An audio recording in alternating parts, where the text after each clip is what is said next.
Good afternoon, अस्सलाम वालेकुम। एतवार का दिन आप हमारा साथ दे रहे हैं, बहुत बहुत शुक्रिया आप सबका। आ,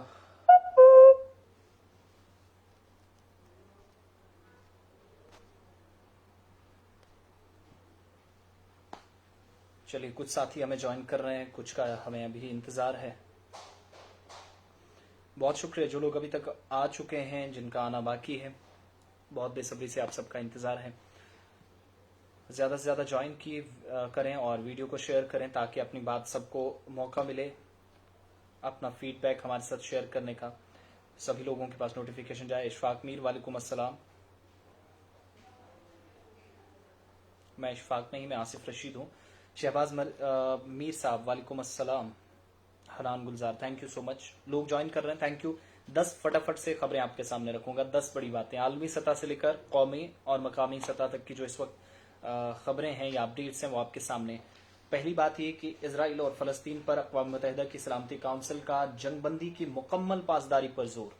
3 दिनों में दूसरा इजलास हुआ है और इस बात को यकीनी बनाने पर जोर दिया गया है कि जो जंगबंदी एग्रीमेंट हुआ है, सीज फायर किया है, उस पर दोनों तरफ से अमल होना चाहिए, ना कि परसों जो हुआ और उसके बाद कल जो हुआ, जिस तरीके से इजरायली अफवाज ने किया और नुकसान पहुंचाया, मस्जिद के अंदर जाकर और नमाजियों पर अटैक हुआ। उस चीज से बचा जाए ताकि कशीदगी से भी बचा जाए और एग्रीमेंट पर दोनों को अमल दरामद करने के लिए आमंत्रित किया जाए। आमादा जब किया जाएगा तो इस बात से कम ये दिलासा जरूर मिलेगा कि जो इंटरनेशनल लॉज हैं उन पर भी इस वक्त काफी ज्यादा भरोसा रखा जा रहा है। दूसरी बात, एलोपैथी के खिलाफ बयान जो दिया गया था रामदेव की तरफ से, योग गुरु, उनने कहा कि ये मजाक किया जा रहा है, जिस पर अब रामदेव को कानूनी नोटिस गया है इंडियन मेडिकल एसोसिएशन की तरफ से और मरकजी वजीर हर्षवर्धन की तरफ से भी इस पर कार्रवाई का मुतालबा किया गया और उनके नोटिस में भी ये बात लाई गई है कि उनके खिलाफ कार्रवाई करें। वो डॉक्टर्स पर, पैरामेडिकल स्टाफ मेंबर्स पर या बाकी लोगों पर इस तरीके से कार्रवाई करना, वो उन पर सवाल उठा रहे हैं। लॉकडाउन भाई 31 तक चलेगा, ये बार बार किस लिए आप रिपीट कर रहे हैं। तीसरी बात, बाराबंकी उत्तर प्रदेश के अंदर एक मस्जिद को शहीद किया गया।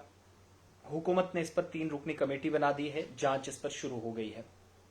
चौथी बात, कोरोना का कहर इस वक्त मुसलसल जारी है। 2.4 लाख नए केसेस, यानी 2,40,000 से ज्यादा नए केसेस, 3,741 लोगों की मौत हुई है। इसके अलावा 15 रियासतों में तेजी के साथ इस वक्त ब्लैक फंगस फैल रहा है। 10 रियासतों ने इसे वबा करार दिया है। जम्मू कश्मीर की जहां तक बात है, 3408 नए केसेस सामने आए थे, 48 लोगों की जान गई है पिछले 24 घंटों में और ब्लैक फंगस के दूसरे केस की तस्दीक जम्मू कश्मीर के अंदर हुई है। कुछ लोग वेदर अपडेट पूछ रहे हैं, वेदर अपडेट मैं नहीं बता सकता क्योंकि हमारा कभी कभार अपडेट आती है, तो आप यहां से बेहतर होगा आप वेबसाइट पे जाइए जम्मू कश्मीर मेट्रोलॉजिकल डिपार्टमेंट के, वहां आपको अपडेट्स मिल जाएंगे। शरह अमवात में कमी जम्मू कश्मीर में आई है। WHO के जो इस वक्त ऑफिसर्स हैं, जिम्मेदारान हैं, वो जम्मू के अंदर बयान देते नजर आए, बल्कि कश्मीर रीजन के अंदर डॉक्टर आशिक हैं, उनकी तरफ से बयान दिया गया। बाकी रियासतों के मुकाबले हमारी हालात भी बेहतर हैं और कोविड पर कंट्रोल भी काफी हद तक हमने पाया है, ये भी साफ किया गया है। जम्मू कश्मीर में NIA की भी कार्रवाई हुई है, नेशनल इन्वेस्टिगेशन एजेंसी की, कौमी तहकीकाती एजेंसी। मोहम्मद सबीर, वालेकुम अस्सलाम। तो इस कार्रवाई में हिजबुल मुजाहिदीन के 3 मिलिटेंट्स पहले से ही या उनके 3 मुआवनीन 6 लोगों के खिलाफ चार्जशीट फाइल की गई है, जिनने 2019 में DC दफ्तर से परिहार ब्रदर्स की जब मौत हुई थी किश्तवाड़ के अंदर, जिनका ताल्लुक RSS और BJP से था, तो उसके बाद हथियार छीनने की कोशिश हुई थी। उनका जाती मुहाफिज यानी DC का, उस वक्त के जो DC थे किश्तवाड़ के, उस मामले में भी तहकीकात चल रही थी और इन सभी लोगों पर, जो 3 लोग पहले से मिलिटेंट थे, उनके 3 साथी जो ऑलरेडी कस्टडी में है, केस चल रहा है, तहकीकात के दरमियान पता चला इन्होंने मिलिटेंसी को फरोग देने के लिए काम किया है, इसलिए इन लोगों के खिलाफ भी अब इस वक्त कार्रवाई की गई है और चार्जशीट फाइल की गई है स्पेशल कोर्ट के सामने। इसके अलावा श्रीनगर की बात आपको बताएं, श्रीनगर इस वक्त जम्मू कश्मीर यूनियन टेरिटरी का हॉटस्पॉट कश्मीर वैली के अंदर बना है। जम्मू के अंदर जम्मू जिला, जहां पर डेथ परसेंटेज इस वक्त बहुत ज्यादा गई है, ऊपर गई है और 2 केसेस अभी तक ब्लैक फंगस के जम्मू से आए, 1 डेथ भी हुई है उसमें से। कश्मीर के अंदर 30 अप्रैल के बाद श्रीनगर में, कश्मीर वादी में अगरचे केसेस कम हुए लेकिन श्रीनगर में कम नहीं हुए। 500, 600 या 500 से थोड़ा सा नीचे ये फिगर्स कंटिन्यू चल रहे हैं। कल भी 509 केसेस, तशवीश की बात है। और बड़ा जो खुलासा किया गया एक्सपर्ट्स की तरफ से, वो ये मान रहे हैं कि लॉकडाउन तो लगाया गया लेकिन उस पर अमल दरामद नहीं हो पाया है श्रीनगर के अंदर। खासतौर से ये एक बड़ी परेशानी यहां पर हमारे सामने बनी हुई है। इसके अलावा आखिरी खबर ये कि SKIMS Soura, Sher Kashmir institute of medical sciences Soura, शिकायत इसके खिलाफ मिली थी कि बीएससी नर्सिंग में यहां पर फ्रॉड हुआ है, कुछ कमियां रही, कुछ खामियां हुई। इस शिकायत के बाद महकमा सेहत ने नोटिस लिया। Financial commissioner health Atul Lallu की तरफ से इस पर नोटिफिकेशन जारी किया गया। जब उन्होंने नोटिस लिया तो पता ये चला कि कुछ तिब्बी साजो सामान जो शिकायत मिली थी वो भी यहां पर कम था और गड़बड़ी कुछ हो रही थी। अस्पताल के अंदर सही काम नहीं, कारकर्दगी पर सवाल उठे थे। लेकिन इन सब के बीच में अब स्किम सोरा के लिए एक इंक्वायरी कमेटी बिठाई गई थी department of health and medical education की तरफ से। 12 मई को उसकी डेट दी गई थी। 12 मई तक आप तहकीकात कीजिए, इंक्वायरी रिपोर्ट हायर एडमिनिस्ट्रेशन के सामने रखिए। लेकिन आज 23 तारीख हो गई है, इंक्वायरी रिपोर्ट्स कहीं आई नहीं है। ये हाल हमारे जम्मू कश्मीर का। सेहत का निजाम कहां से ठीक होगा? और उसमें अब हवाला ये दिया जा रहा है कि जिन 3 लोगों को पैनल में शामिल किया गया था, जो कमेटी तश्कील दी गई थी, 3 लोगों को शामिल किया गया था, तो उसमें एक को कोविड हो गया, दूसरे को भी कोविड हो गया। सब चीजें ब्लैक फंगस फारूक साहब कश्मीर में कहीं पर भी नहीं है, बेफिक्र रहिएगा। और डायबिटीज के जो पेशेंट है उनको ज्यादा इस वक्त ध्यान देने की जरूरत है, जो माहिरीन बता रहे हैं, अमोलॉजी की बात है। इसके अलावा कश्मीर यूनिवर्सिटी की जो अंडर ग्रेजुएशन एग्जाम्स इस वक्त क्वालिफिकेशन बेस्ड पे जो आप ये कर रहे थे, एडमिशन्स ले रहे थे, तो अंडर ग्रेजुएशन की जो अंडर ग्रेजुएट स्टूडेंट्स थे वो अगर वहां पर अप्लाई कर रहे थे तो फिलहाल जो कल तक डेट खत्म होने जा रही थी उसको बढ़ा दिया गया 31 मई तक। और 31 मई तक ही लॉकडाउन जम्मू कश्मीर में सुबह 7 बजे तक रहेगा। पिछला लॉकडाउन यानी 4 हफ्ते जब मुकम्मल होंगे तो वो कल सुबह 7 बजे खत्म होगा और कल सुबह 7 बजे से 31 मई सुबह 7 बजे तक अगला लॉकडाउन 7 दिनों तक चलेगा। ये आज की अपडेट है। और मुल्की सतह पर भी डेथ काफ़ी ज़्यादा हुई हैं, बाकी भी इस वक्त काफ़ी ज़्यादा सुर्खियों में हैं खबरें।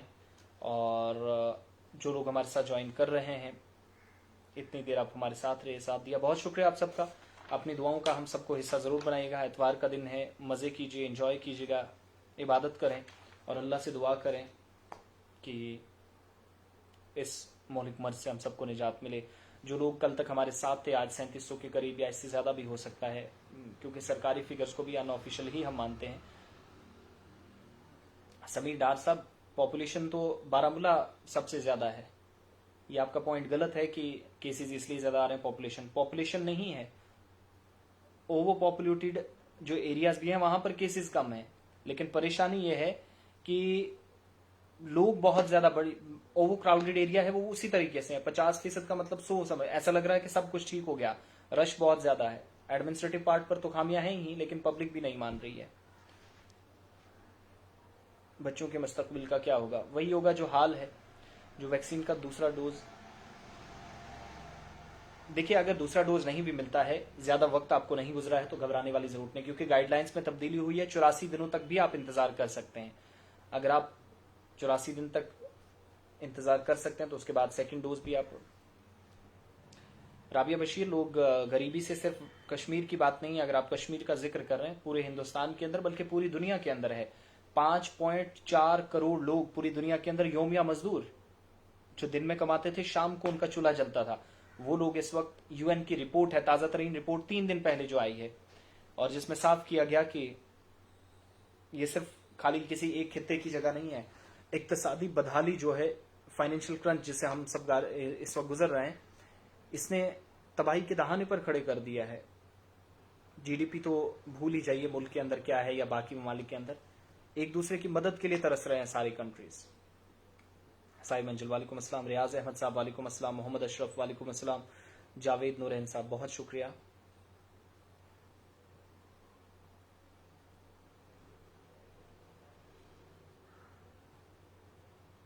एग्जाम का फिलहाल मुझे कोई पता नहीं है। हाँ, सीबीएसई 12th वाले आज इंतजार करिएगा, आज मीटिंग हो रही है सीबीएसई की। एग्जाम्स कैसे होंगे, ऑनलाइन, ऑफलाइन, या फिर कुछ पर्टिकुलर सब्जेक्ट्स की करवाए जाएंगे, या फिर जिन लोगों ने 70% मार्क्स लिए हैं उन्हीं को आगे एग्जाम में बैठने की इजाजत होगी, या फिर कुछ और पैटर्न रहेगा, इस पर होने वाली है। डिफेंस मिनिस्टर भी इस मीटिंग का हिस्सा होंगे, थोड़ी देर बाद मीटिंग शुरू होगी।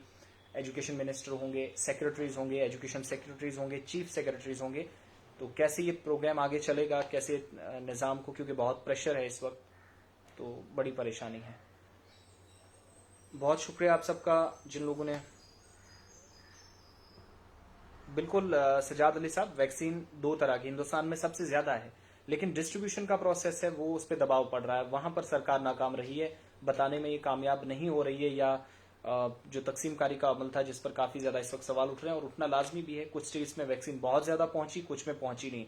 दिल्ली के अंदर 18 साल से ऊपर जिन लोगों को वैक्सीन लगनी थी उनको कल से बंद ही कर दी, सस्पेंड कर दिया ऑपरेशन, इसलिए क्योंकि पर डे दिल्ली के अंदर बल्कि पर मंथ, एक महीने की माहाना यहाँ पर 80 लाख वैक्सीन के डोज चाहिए, लेकिन खुराकें 15 से 16 लाख मिल रही हैं, तो सोचिए हम कहां से कहां खड़े हैं, पॉसिबल ही नहीं है। तो कश्मीर के अंदर बताया जा रहा है कुछ दिनों के अंदर बहुत तेजी से प्रोग्राम चलेगा, block level, village level, panchayat level तक जाएगा। उम्मीद करेंगे और तेज भी हो, पहला डोज लगाने वाले दूसरे के लिए भी जाएं, और 18+ जिन्हें रजिस्ट्रेशन किया है, कागज हाथ में लेके घरों में बैठे हैं, मोबाइल बार बार चेक करें, शायद कोई मैसेज आएगा, बुलावा आएगा, लेकिन सेंटर्स पर ताले लटके हैं। फिलहाल बहुत बहुत शुक्रिया। 12:13, 10 मिनट लगभग हमें गुफ्तगू करते हुए, आपकी बात सुनते हुए, आपसे बात करते हुए हो चुके हैं। आसिफ को आप इजाजत देंगे, लेकिन इंस्टाग्राम पर भी आप लाइव आएंगे, आसिफ रशीद नाम से मेरा जरूर उस पर सवाल पूछिएगा मेरे अकाउंट पे, और गुलिस्तान न्यूज के ऑफिशियल इंस्टाग्राम पर भी बाद में लाइव आऊंगा और आपके सवालों का एक एक करके जवाब देने की कोशिश करेंगे। कमेंट में अपनी आरा से हमें आगाह कीजिएगा, फीडबैक हम तक जरूर पहुंचाइएगा, और गुलिस्तान न्यूज और JK 24/7 न्यूज पर तमाम खबरें, तफसीलात, अलग अलग किस्म के डिबेट्स या फिर इसके अलावा जो प्रोग्राम्स अलग अलग मौजूआत पर वो चलते रहेंगे। बहुत बहुत शुक्रिया आप सबका।